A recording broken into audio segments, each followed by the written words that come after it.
Welcome back to Patman Garage. This one's a little bit different than my normal automotive stuff. I am doing woodworking today. So I don't claim to be an expert, but here's what I'm after. I'm creating essentially a 6-digit lockbox that I'm doing for a scout project. And basically what I want to have is I've got this grid cut out or grid lined up, and I'm going to create some my rough sketching here, but I've got a couple different. Basically, I'm gonna have a key that has standard square notches in it, and then the longer sliders are going to be have corresponding notches in different positions. So essentially, what'll happen is with the key sitting in the box, you'll pull out the individual longer pieces to where they are the correct code, and then once it's in the correct position, then you can slide the key out of the box and unlock it. So that's kind of the method of my madness. I have never done anything like this before. Just kind of working my way through it, of figuring out what makes sense. So my next step is going to be determining what number I want, but essentially what I'm going to do, I have these numbered as 1, 2, 3, 4 all the way to 10, and then I will pick one of these and cut it out as so one side's going to get ripped half width, half depth, and then one of these 10 digits will get ripped the full width across, half the depth, and then like I said, I'll have corresponding notches, and I'll show you once I get a little bit more of this. Before I build the box for it, I need to make sure that this actually works. So just kind of running through, talking out loud here, and yeah, we'll see how this one turns out. I'm excited.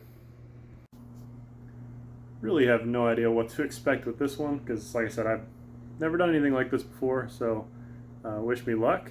And I'm going to head over to my buddy's house, who has a router and more sophisticated woodworking tools than what I have here at the house. I mean, my little skill saw does okay, but for doing rips and half heights, and yeah, this is going to get a lot more complicated than what I have in my arsenal. So stay tuned. We'll jump into it as we go. Well, change of plans. Instead of going to the router came to me. So I've got a tabletop router here, and we're going to change out the bit, figure out what we need to do to change out the bit, and we'll get to cutting.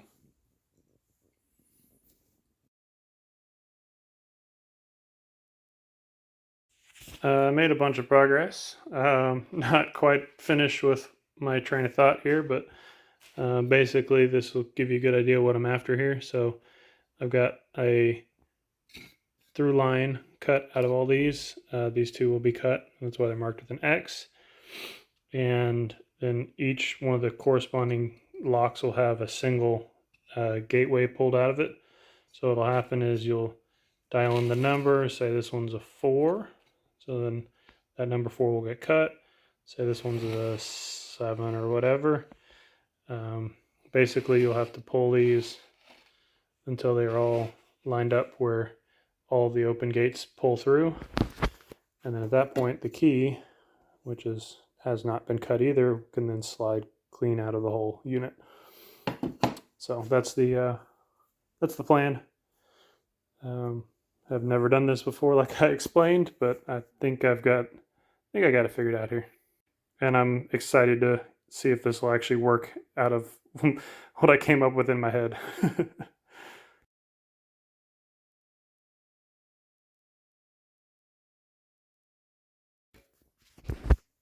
Okay, so I got my key cut out, and that guy's gonna sit.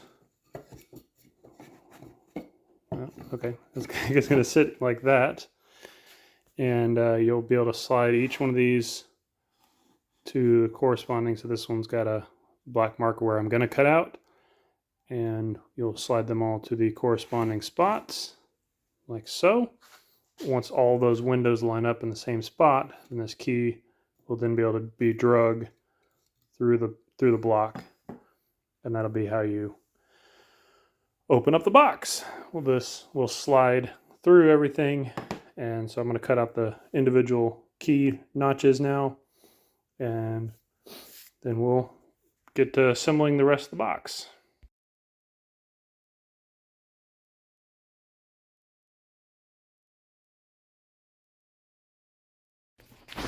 Well, this is just too much fun. I still have a ton of deburring and edging to do, but I kind of want to show y'all what I got here. So get all my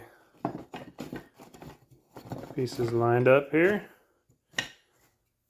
All right, so everything's in its spots. What you need to do is know the combination. So in this case, this is going to be number 3. We're going to slide that there. And then this will be, I think, 6 or 7. And then this will be 2. That one is 7.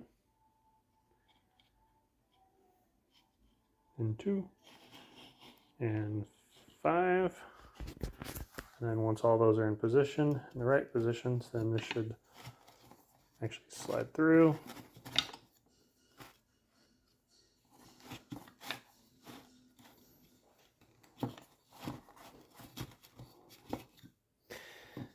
Like I said, I've got a lot of deburring to do and edging, but I'm going to flip it over just so you get the idea. But basically, once they're all lined up, then that should just slide out.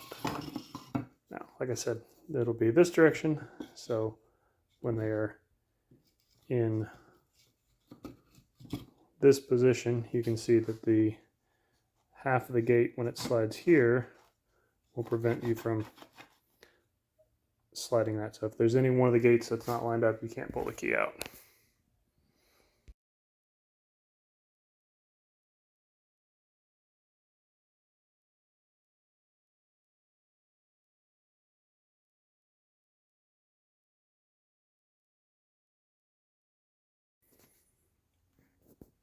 All right, well, I got this thing roughed in, and I still need to add my hinges on the side. I just kind of want to show the operation, how this thing's going to work, and then I kind of dig a little deeper into the insides of it. So I just have this lid sitting on here right now, and it's currently hiding my combination. So we're going to pull out to 5, 1, 4, 0. We're not going to change. 6, and 2.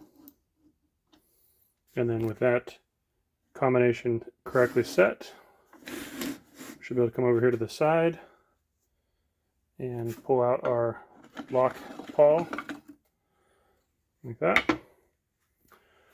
So now the box is effectively unlocked. So the pawl sits inside this chambered 2x6 here. So you can't lift open the box until this pawl comes out. So with the pawl removed, again, I still don't have hinges on it. With the pawl removed, we will then be able to tilt open the box and find out what's inside of it. So that's the that's how it works. Now we're gonna flip this thing over, and I'll show you the underside. All right, so each one of these gates has, I showed you when I was routering them out, that basically this guy sits in here, and with it in not the right combination, can't remove the pawl, and then you have to slide each one until the correct chamber number is there. Should be a 6. I'm going backwards here. 0 and then 4, and of course the numbers are on the other side, which will be at the top, and you can just see that the windows all line up. So when all the windows line up like that, then you're able to slide this guy out. I put in on the back side, there's some stop screws. All those are there for is to make sure that you don't pull the lock completely out.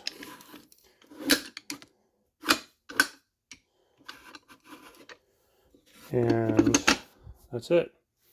So with it flip back over. See.